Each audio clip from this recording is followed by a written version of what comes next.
Hi everyone.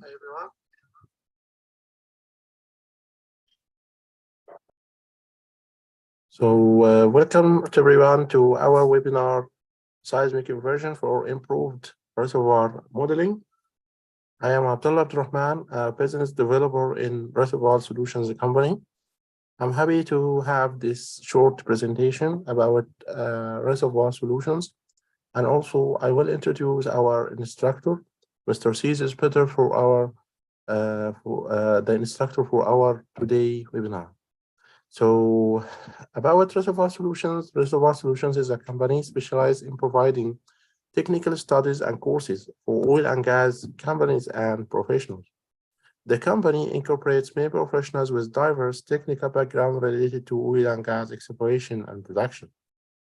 Our services including technical reservoir studies, field development planning, reservoir static and dynamic modeling, economic feasibility studies, technical support for academic researchers, PhD and master degrees.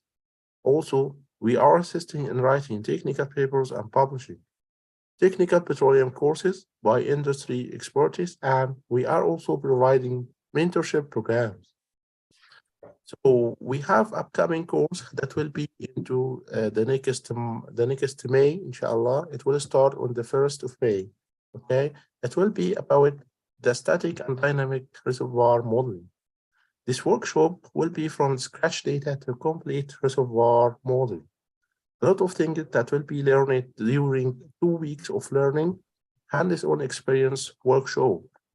In this workshop, you will have some advantages like lifetime access to recorded sessions, application datasets, application-based workshop course material is provided.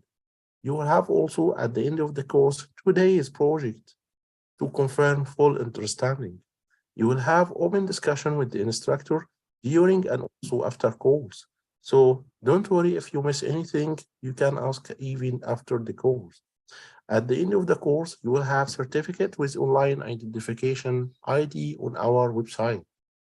By the end of this course, you will be able to do well correlation, upscale with logs, visualize seismic outputs, do structure modeling, faults and surfaces, do facies modeling and distribute petrophysical properties into 3D model, calculate volumetric oil in place, static geological modeling QC, upscale fine grades to simulation coarse grades, incorporate PVD and scale data in simulation model, learn well placement and design techniques, learn history matching principles, do production optimization and field development planning, and you will do uncertainty and sensitivity studies for volumetric and simulation results.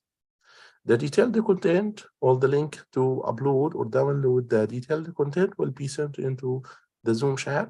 Also, if you're interested into this course, you can enroll into this course into the link that will be sent into the Zoom chat.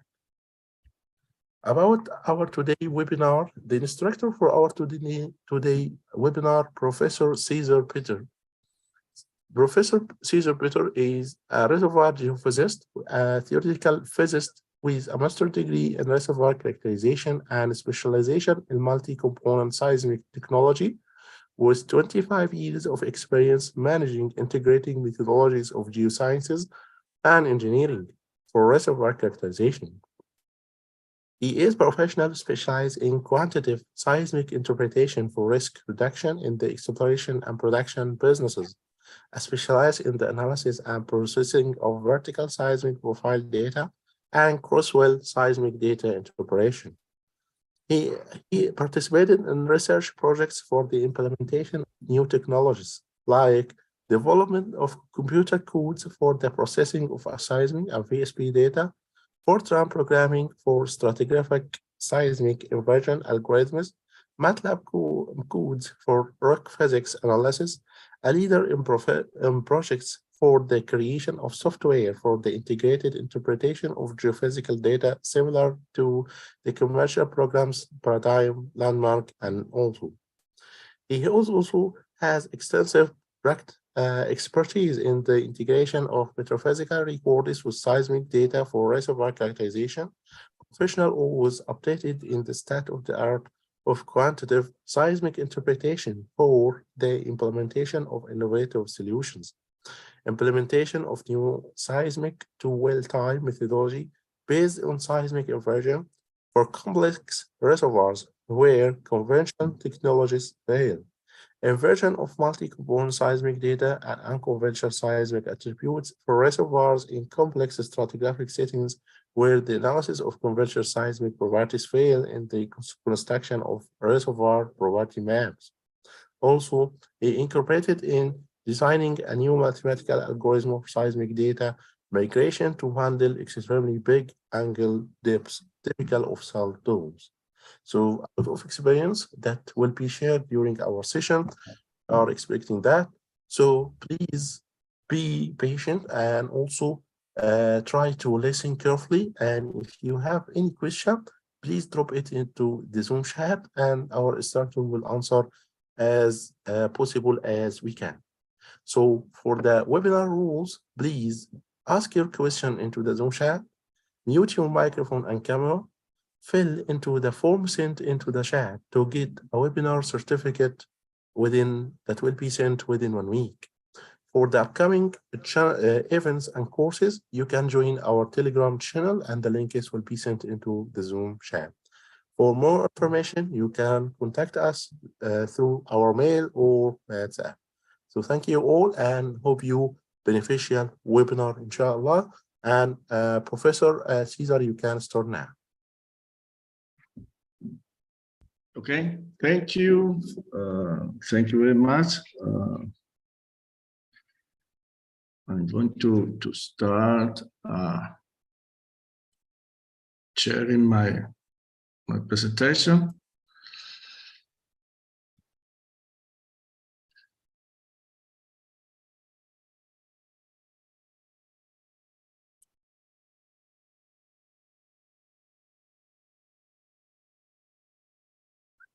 Can you hear me? Can you hear me, please? Yes, sir. You can start now. We are seeing your presentation and we can hear you very well. You can also see the Seismic presentation slide. Yes. Okay. Well, I was already presented. I just wanted to add that I am currently advising some exploration programs, seismic programs in Nigeria, both offshore and onshore. So I think my presentation was comprehensive, a full presentation. Okay.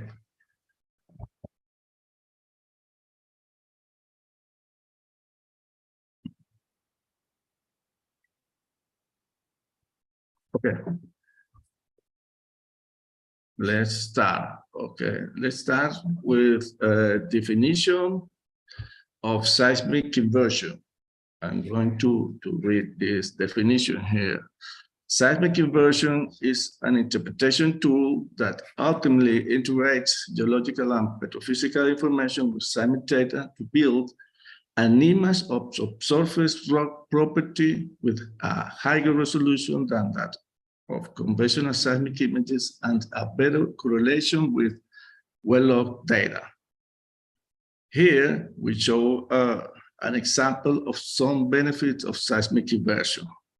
In the seismic image, we cannot detect the lateral heterogeneity of the subsurface rocks, while in the inversion image, we can see the lateral heterogeneity of subsurface rocks due to an evident increase in vertical resolution and a better correlation with petrophysical properties. We can see the lateral heterogeneity that we cannot see in the conventional seismic image. Okay. These benefits are due, again, because this image represents some of the physical properties of the rock. For example, this image is a P impedance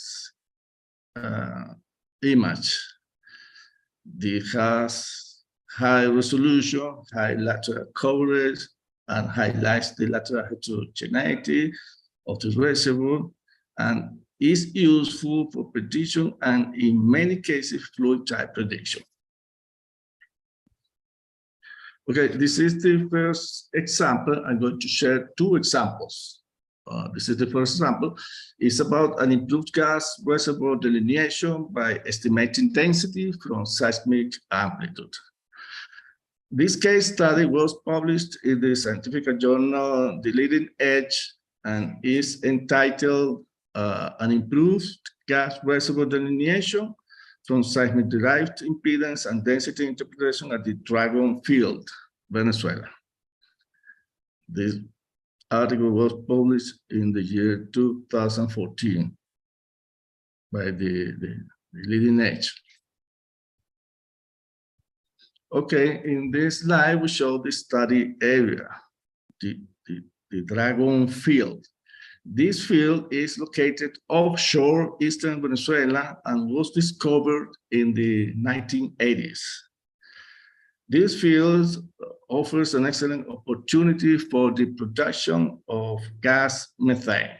Since year 2008, several development wells have been drilled for the production of these reserves. Here we saw some of the wells in the study area. The study area is about 33 square kilometers.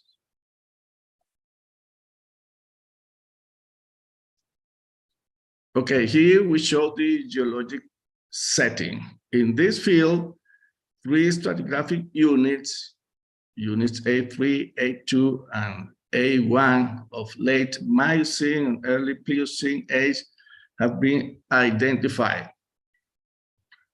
These units were deposited in a near coastal environment. They consist mainly of fully consolidated sandstone with high V shell of the order of 50% or even more. In this study, we are interested in the stratigraphic unit A3. In this unit is where our reservoir is located. In this slide, we identify the problem. After analysis of the stratigraphic level A3, we found gas in well D4 and water in well D5. In well D4, we can see that the gas interval is about 60 feet. These findings are interpreted as a stratigraphic layer with a gas-water contact somewhere between the wells. Therefore, the aim of this study, the aim of this project is to analyze and interpret seismic amplitudes to differentiate the type of fluids and thus optimize the production of this reserve and the production of these hydrocarbons. Okay, in this way, we show the seismic data. In this map, we see the relative position of the seismic line that we are going to analyze. And this is the seismic section. Here, we can visually distinguish 2 distinct regions due to the combined effect of attenuation and dispersion of seismic waves. Above 2200 milliseconds, we see high frequency reflections, and below 2200 milliseconds, we see low frequency reflections. We also show the amplitude spectrum of this seismic data. At the top, we show the amplitude spectrum of this time window. Here we see energy up to 50 Hertz, and at the bottom, we show the amplitude spectrum of this time window. Here we see energy only up to 30 Hertz. This loss of seismic energy is characteristic of gas-bearing sands. So this seismic data is useful for studying gas reservoirs. In the previous slide, we saw that the pore fluids have a major effect on seismic data, on seismic waves. With this in mind, we need a rock physics model that accounts for the effect of pore fluid on the seismic properties of rocks. By seismic properties of rock, we mean P wave velocity, S wave velocity, and density. Here, we use the poroelastic model described by the Coulson-Soft theory and Gassman equations. In this model, the growth is described by 4 elements: the matrix, or the solid part of the rock, the frame, or the dry rock. Sorry, I have these elements in Spanish. I had a version where we have this in English, but okay, I'm going to continue with this. The pore filling fluid and the pore system consisting of the frame plus the pore filling fluid. These elements are characterized by the incompressibility or the book modulus, the shear modulus, and the density. The relative volumes are characterized by the porosity and water saturation. And another parameter of interest in this poroelastic model is the pore aspect ratio that defines the geometry of the pores. That's what we call the aspect ratio. The Coulson-Soft, here we have the Coulson-Soft equation. The Coulson-Soft provides the equation for estimating the properties of the dry rock by using the properties of the solid material, the pore aspect ratio, and the porosity. Then the Gassman's equations are used to fill the pores with the desired fluid.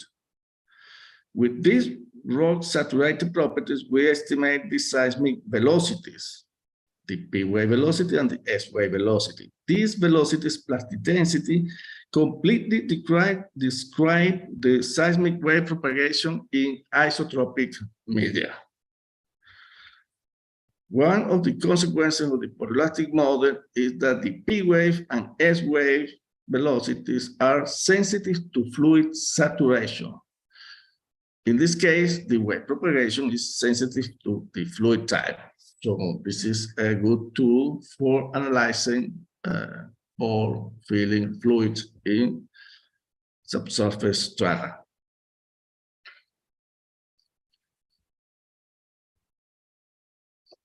Okay.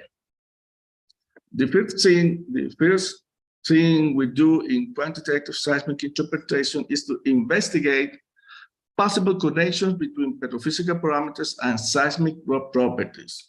Again, the seismic rock properties are P wave velocity, the S wave velocity, and the density, or any combination of them. This is what we call petroelastic analysis, or most commonly known in literature as rock physics analysis. In this slide, we show the petroelastic correlation between wells D5 and well D4.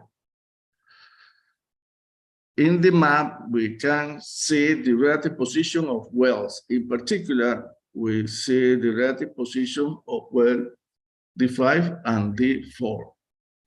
Remember that in these wells, we observed gas in one of them and brine in the other. Okay. For each well, we plot the gamma ray log in the first track. We compare the Poisson's ratio and the acoustic impedance in the second track. We have the neutron porosity and density loss in the third track, and in the water saturation log in the last track.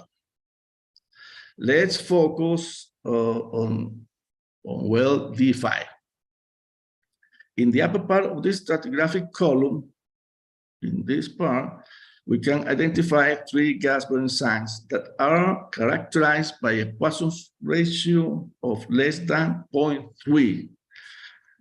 Here, the red curve is the Poisson's ratio, and the blue curve is the acoustic impedance.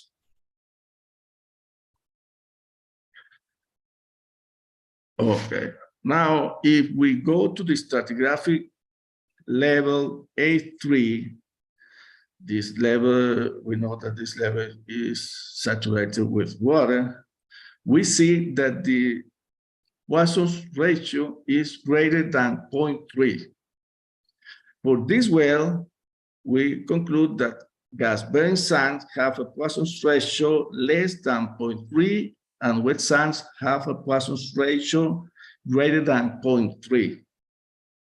Now, let's look at well D4. In this well, we see that the gas sands have a Poisson's ratio of less than 0.33. Therefore, we can claim that the Poisson's ratio is a good indicator of fluid with a cutoff value of 0.3 for separating gas-bearing sands from wet sands. Now, if we compare the Poisson's ratio log with the acoustic impedance log, we see a close correlation between them. Okay, here we see that the red curve and the blue curve have similar behavior. This means that the acoustic impedance log could also be an indicator of fluid type.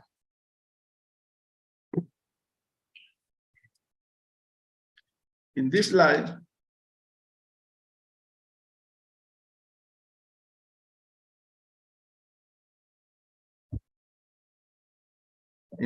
we study another well, another gas well. This is the well D9. This well was chosen because here we observed 2 gas-water contacts. Here is the one of the gas-water contact, and over here we have the second gas-water contact. Here we can see the cross plot between the acoustic impedance and the VP-VS ratio, which we know is directly related to the VP to the Poisson's ratio. We see that the Poisson's ratio value of 0.3 is equal to a VP-VS ratio of 2. In this cross plot, we have identified an acoustic impedance cutoff of 19,000 that separates gas-bearing sands from wet sands. Let's see the acoustic impedance log, which is colored using this cross-plot interpretation. We can see that this interpretation of the acoustic impedance in terms of fluid type is consistent with the saturation log. Here we have gas according to the cross-plot model, and we have gas according to the saturation. Okay. We also see that this model is consistent with the 2 gas-water contacts that were observed in this well. These results and the previous one are used to identify the fluid type by means of the acoustic impedance interpretation. Okay, in previous slide, we saw that the acoustic impedance is a useful parameter for fluid type identification. Therefore, the next step is to estimate the acoustic impedance along the whole reservoir, along the whole study area, by using post-track seismic data and the seismic inversion methodology. Here, we show the inversion result at some of the wells. We also show the gamma ray log as a lithological reference. Wells D5, here wells D5 and well D9 are blind wells. It means that these wells were not used in the inversion process. They are used as a quality control. In the first track of each well, we compare the acoustic impedance log and the inversion result. The inversion is the blue curve and the acoustic impedance log is the red curve. Here we see that for the 3 wells, the acoustic inversion is a satisfactory approximation for the acoustic impedance log. In the next slide, we are going to interpret these results in terms of fluid type. In this slide, we analyze the lateral heterogeneity of the reservoir. This heterogeneity is associated with fluid type. Here we show a seismic line that passes through the wells D4 and D5, and the inversion result. We also show the well logs to remember the petrophysical interpretation at the reservoir level. Here. From a close inspection of the seismic line, we can realize that it's not easy to interpret lateral heterogeneity. Lateral heterogeneity, we believe, is associated with different fluid types. But if we analyze the seismic inversion result, we will see that we can interpret this inversion in terms of fluids. Let's start by analyzing the color bar where we have identified the cutoff value of 19,000. That separates gas-bearing sands from any other lithology. Okay, now we go to the A3 unit in the well D4. The seismic inversion tells us that in the vicinity of this well, we have gas. If we move to well D5, we see the lateral extension of this reservoir until we find a change in acoustic impedance. We pass from yellow color to the red color, which according to the color bar means that we are passing from a gas to water. We are passing from gas to water in the same stratigraphic level. This finding is in full agreement with the observation from the well D5 that we observe water in this well. So in this case, what we have proved is that the seismic inversion helps us to detect the lateral heterogeneity of the subsurface rocks. I would like to make a final remark on this seismic line. A close observation of this seismic amplitude can lead us to the conclusion that we have a phase reversal at the gas contact. This means that this horizon, this horizon should pass through here. If this horizon passes through here, we can easily see a phase reversal.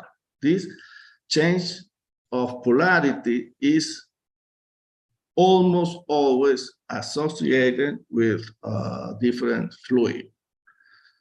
In this way, this gas-water contact could be predicted or could be anticipated by these seismic amplitudes.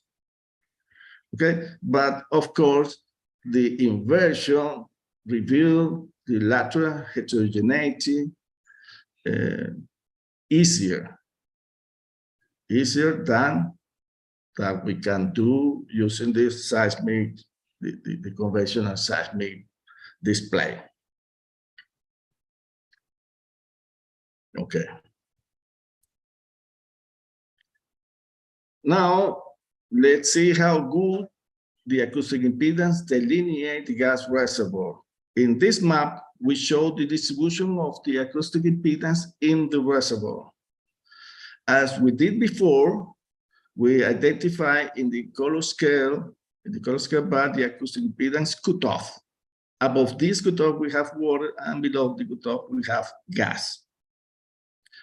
From the legend, we identify the gas wells in red, the dry wells in blue, and in black, we identify some blind wells. Blind well means that we are using some wells that were not used in any step of this interpretation or in the inversion process.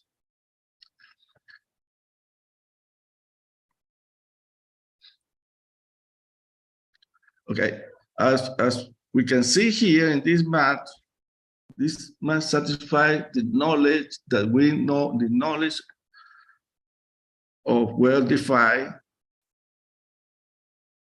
that tells us that this is a dry well. And we also know that this image satisfies what we see in wells D1, D4, and D9. As we can see, this must satisfy the knowledge of these wells. Now, if we observe the blind well D6, we see that this well is a dry well, and the map tells us that we have water in the vicinity of this well. If we see the blind well D7,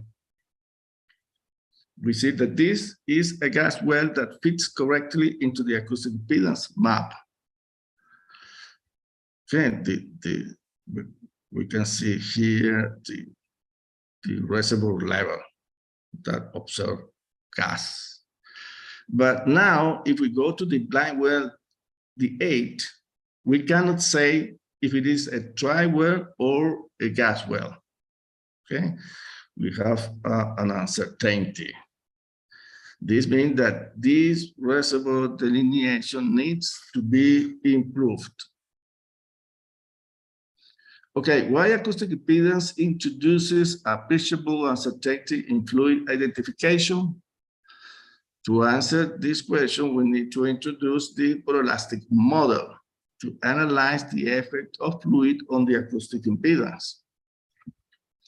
In this slide, we present the porolastic model calibration. This calibration was done by estimating the S-wave velocity in well D4. For doing this, we need the values of the electric parameters of the components that build the involved rocks.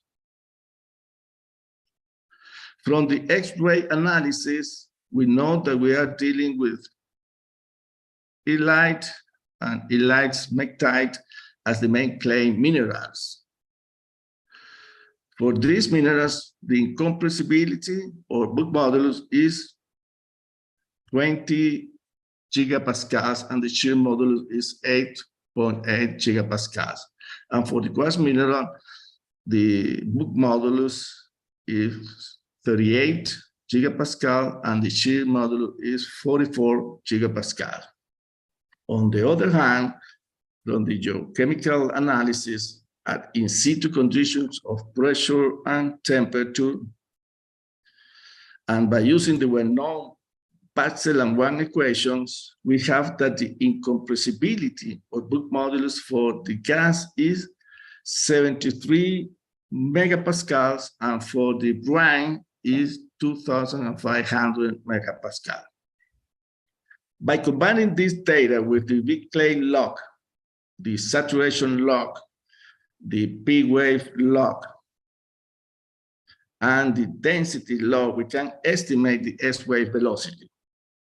In the fourth try, we compare the estimated S-wave velocity, which is the blue curve, with the measured log, which is the measured log is the red curve, and the estimated S-wave velocity is the blue curve.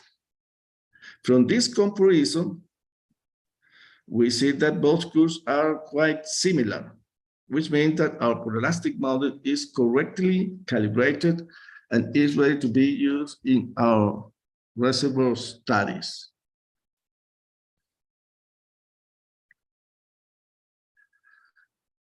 Okay, the previous slide, we used the word D4 to calibrate the proelastic model. Here, we are going to use this model in another well.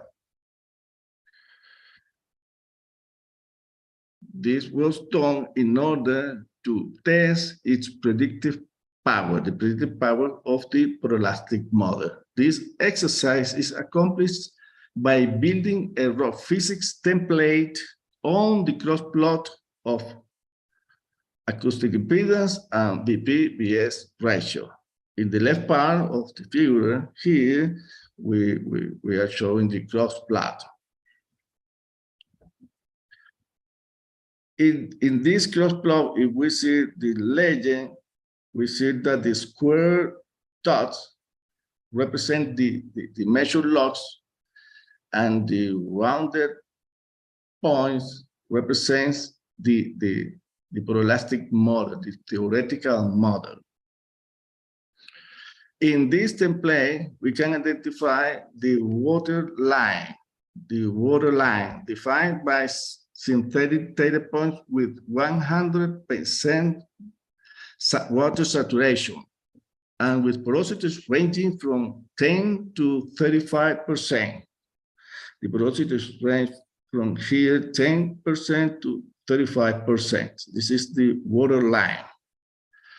The quasi-vertical lines, these lines are isoporosity lines with gas saturations ranging from 20% to 100%.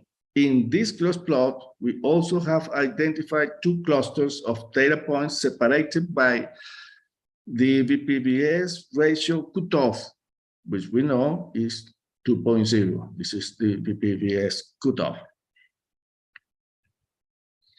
Above this value, we have the wet sands, and below this value, we have the gas-bearing sands. And here we see this interpretation using this cutoff value. On the right side, we plot the acoustic impedance log, the VP/VS log, the saturation log, and the gamma ray log. The acoustic impedance log and the VP/VS log are colored by this cross plot interpretation, and we can see that this interpretation fits the interpretation done over the water saturation. Okay, it's in total agreement. And we also see that this cross plot interpretation is in agreement with the two gas-water contact that has been identified in this well. We can see this is gas sand, and this is, pardon, this is the water-bearing sand, and this is the gas-bearing sand. This is the same sand, and this is the gas-water contact. Complementary, we can see that the water line passes through the cluster of points defining the wet sands, the wet sands. We also observe that the theoretical points associated with gas with saturation of gas greater than 20% lie inside the cluster of points that define the the gas-bearing sands in the logs. So we can see that this model satisfies what we see in the well logs.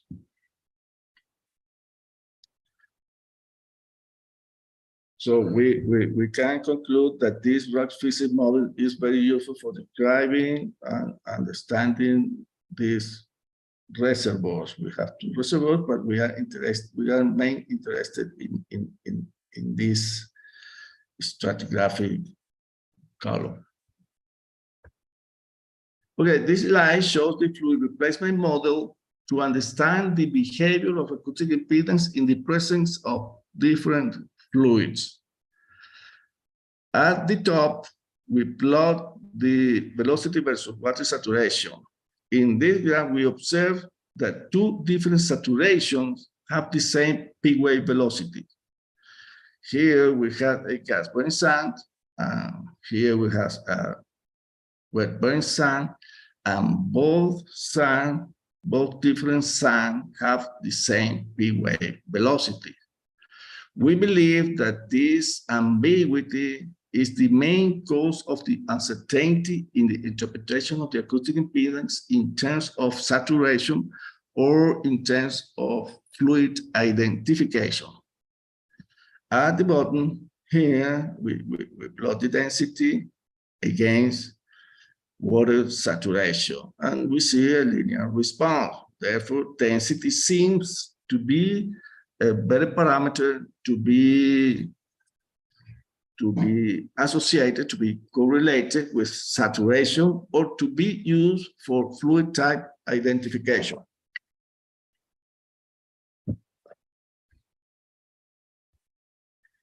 Okay, because we believe that now the density is the best option for characterizing these reservoirs, we are going to make AVO inversion. Here we show the seismic data used to estimate density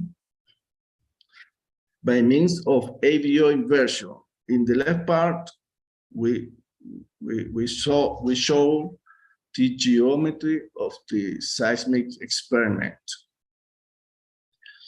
And here we show 4 partial angle stacks.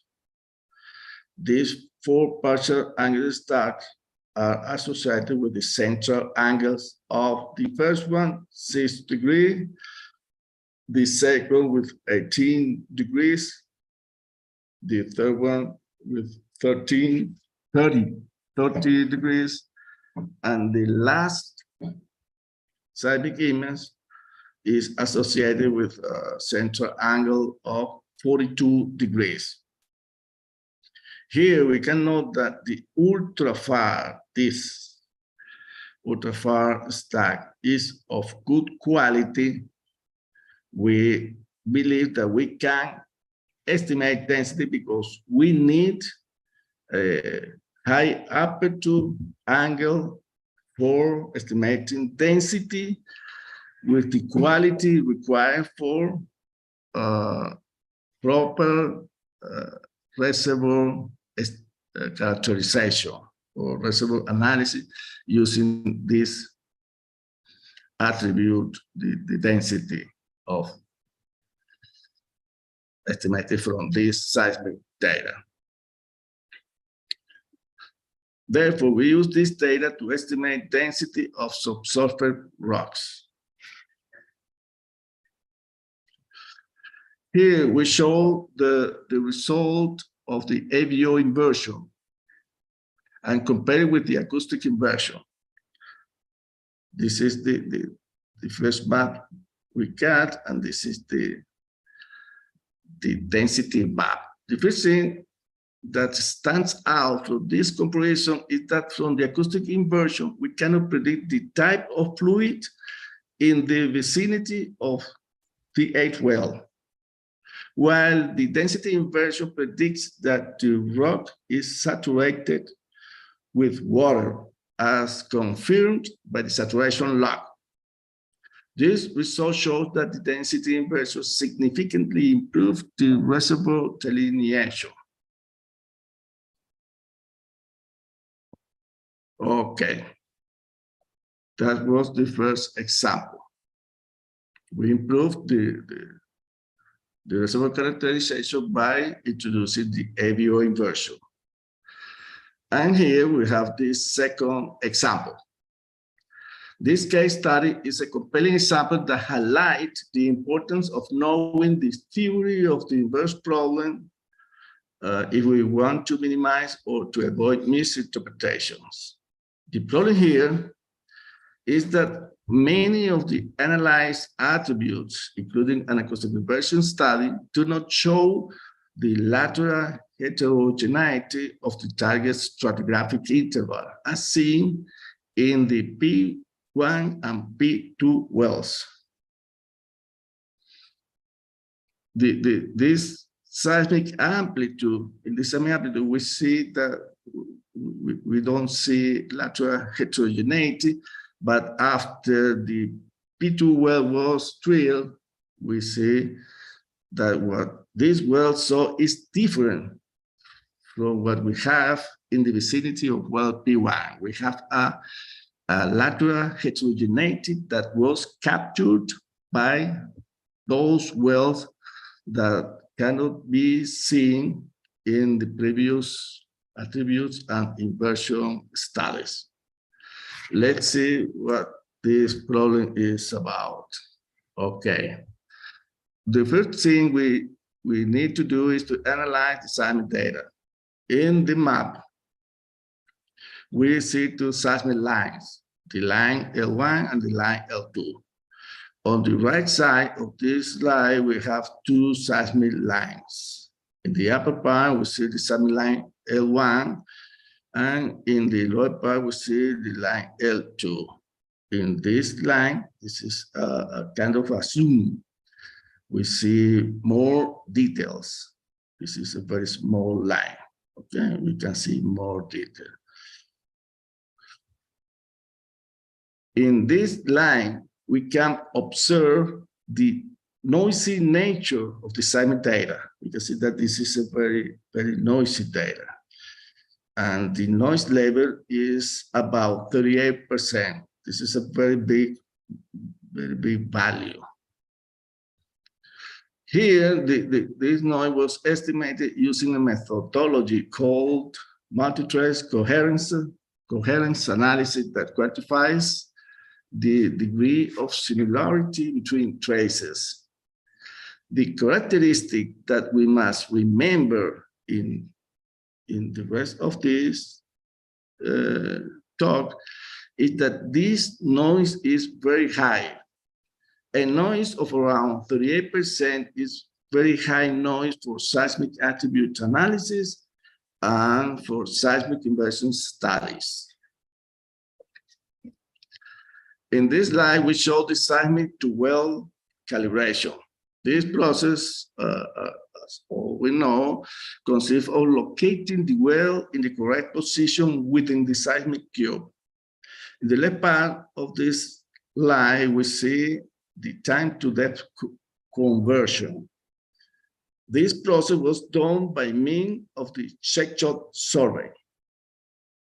Then we have the seismic to well type, where we optimize the time to depth conversion by maximizing the correlation coefficient between the synthetic and the seismic data. This optimization was done by a time shift of plus 48 milliseconds and a phase rotation of minus 135 degrees.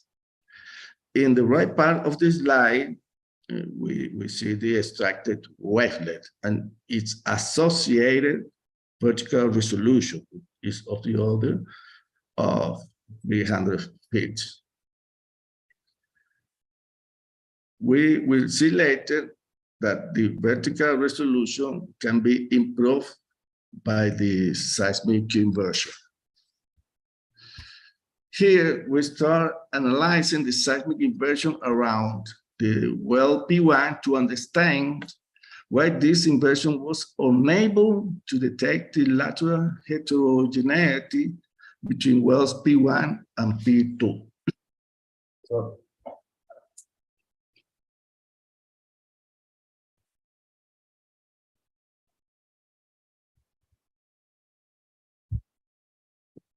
okay. Here we show the acoustic inversion, the former acoustic inversion in the vicinity of well P1. Here we repeat the seismic inversion the same way as before. This inversion was done using the well-known algorithm called model-based inversion. How does this inversion and all inversions work in general? It started from an initial model that did not include the well information within the seismic frequency band. In this case, the well is considered a blind well, although this is, of course, a control well. Here we can see that this black curve is the initial model. The blue curve is the actual acoustic impedance log, and the red curve is the inversion result. We can see that the initial model only reveals the geological trend in the vicinity of the well, not the high resolution details that we are interested in. This is why we call a blind well. The red curve is the inversion result. As we can see, is a fair approximation to the actual acoustic impedance log. Yes, it is a fair approximation, but not good enough, as we will see. In the second panel, we can see we compare the synthetic with the actual trace, and we see that both type of traces are practically the same, they are almost equal. We can tell that by watching this correlation coefficient that is almost 1.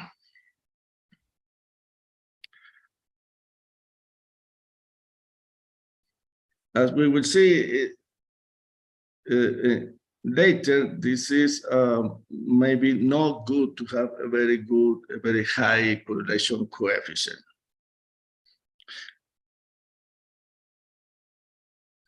Okay, in the last chart, we see here the residual. The residual is the error in the estimation of the synthetic, and is the difference between these two traces. And here we can see that the error is almost 0. In general, this type of result is considered very good because it means that this seismic inversion is reproducing the seismic data. But we know, or we remember, that this seismic data is very noisy. The noise level is about 38%. And if we are reproducing the seismic data almost equal to the input data, it means that we are inverting the noise too. It means that the noise is being translated from the seismic data to the inversion result. The problem here is that we are not managing, or the algorithm is not managing correctly this high noise level. In this case, we expect to find another inversion result, which is better than the current inversion. This is what we usually expect. This is a cartoon that we think is happening in this exercise. Okay, what we are plotting here is a cartoon, and what we usually happen is that in this case, the inversion result is in here. Okay, this is an absolute minimum. And we believe that we can find another inversion result that is closer to the acoustic impedance log, that this is the right answer to the problem. We need to predict this acoustic impedance log, but with a high residual. Okay. Usually, what usually happens is that the inversion program gets stuck in local minimum and cannot reach the absolute minimum that corresponds to the optimal result. But what we are noting here is that here, what is happening is the other way around. I mean, the program got here, this is the absolute minimum, but not the optimal result, because this correlation coefficient cannot be improved. This is so due to the high noise level. Remember again that the noise is around 38%. What we want is this local minimum. This is the minimum where we would like to obtain. This can result kind of tricky, but we will see that this is exactly what's going on here. In C, we show that the assumption made in figure B is correct. Here we plot the residual versus the root mean square error of the acoustic impedance. This is the root mean square error of the acoustic impedance against the residual. We start with the current acoustic inversion result. This is the current acoustic inversion result. The residual is almost zero. This is this value, and the root mean square error of the acoustic impedance is 3,284 in acoustic impedance units. And we start here. This point corresponds to this inversion. And when we start to increase residual, we see that the root mean square error decreases.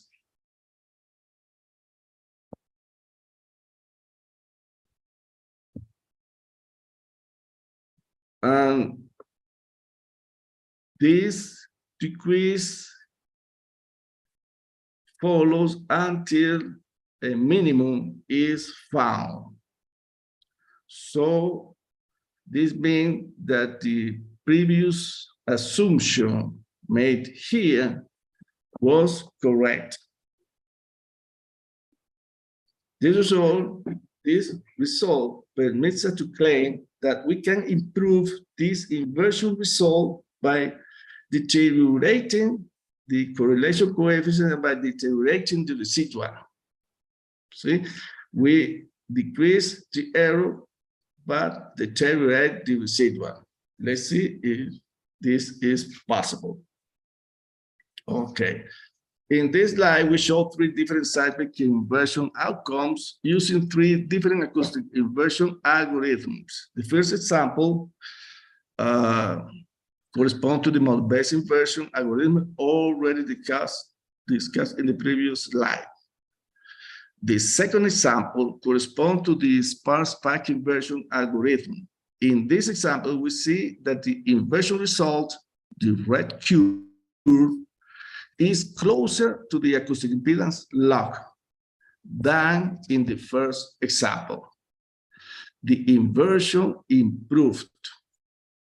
We also see that the correlation coefficient decreased and the residual increased. We see that here this residual is 0.38 and here is very small, 0.2. And the correlation coefficient passes from 0.97 to 0.92. Okay, the third example corresponds to the linear programming sparse path inversion algorithm. In this example, we see that the inversion result is the best. We see that the red curve is almost equal to the actual acoustic impedance log. We also see that the residual is the largest. Now the residual is 0.68. And we see that the correlation coefficient decreases further. This is the worst correlation coefficient.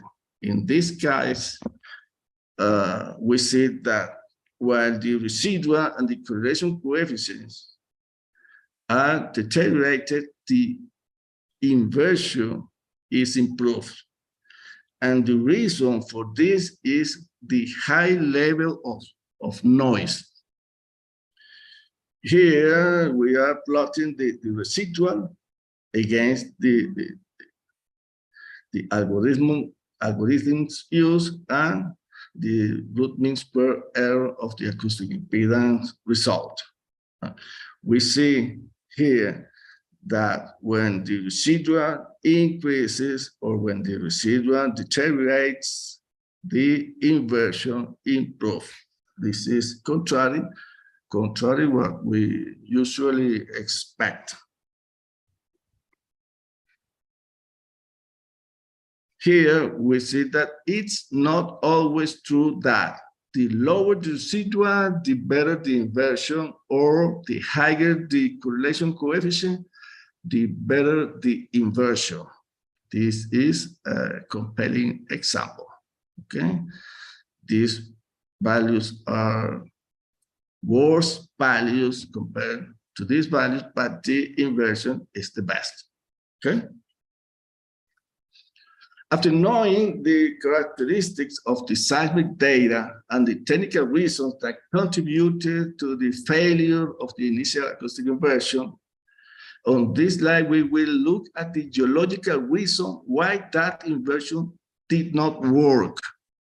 Many factors came together to teach us this important lesson on seismic inversion for reservoir model. Here in A, we show a cross-section of the seismic data, and in B, we show an amplitude map. In C, we show the acoustic impedance log and the optimal inversion in both wells. In the target interval in the vicinity of well P2, we see a thin layer of 70 feet characterized by a lower acoustic impedance than that of the surrounding rocks here. This subtle anomaly could not be seen in the former acoustic impedance inversion.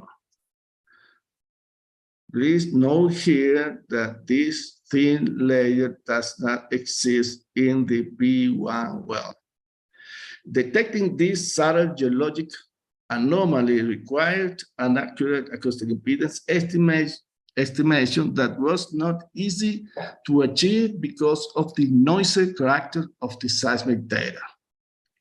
Now in D, we can see the lateral heterogeneity captured by wells P1 and P2. Here we see the lateral heterogeneity that was not able to be detected using attributes and a former or the inversion using the algorithm model-based, the model-based algorithm. And the other thing that we learn from this exercise is that the linear programming sparse spike inversion or the sparse spike inversion in general are very good algorithm managing high noise content. And this was my last example. Thank you. Okay, thank you, Mr. Caesar, for this good and most interesting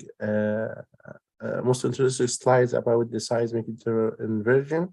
I think all the attendees found this topic and this slides very beneficial related to this topic. So thank you again for your effort and time conducted this interesting session. Just I think that if we have some question into the Zoom chat, so we can just answer some of them.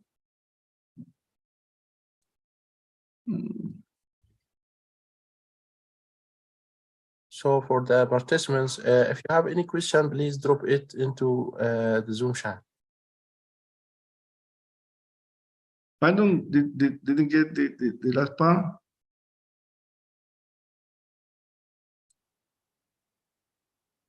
Yes, I was telling that the participants have some question that they dropped into the Zoom chat.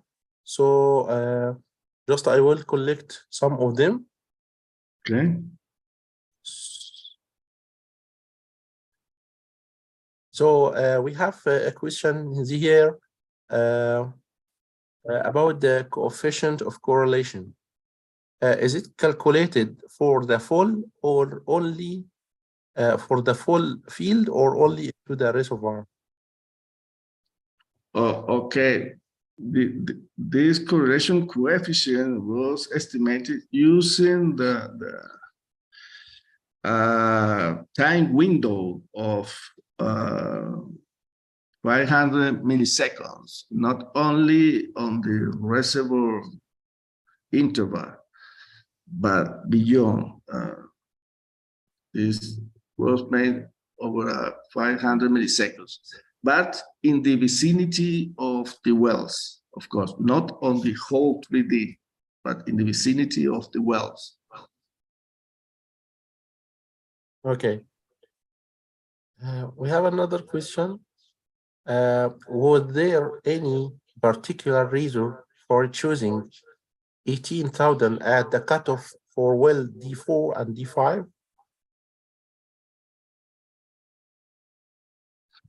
In the example of the gas reservoir.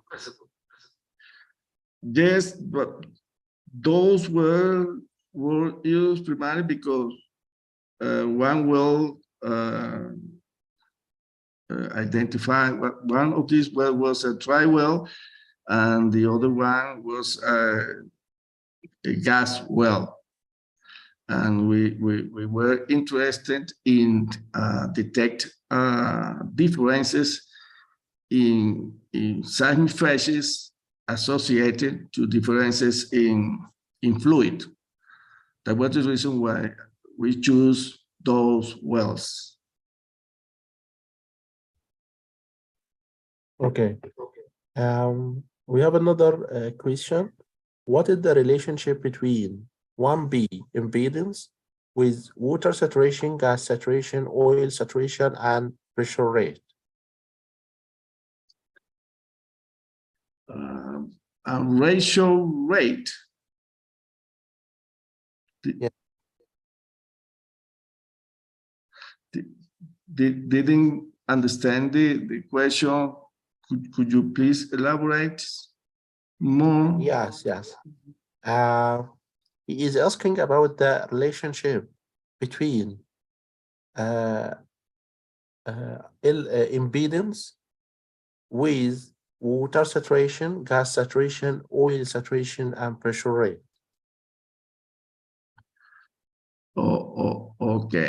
Okay. Yes, impedance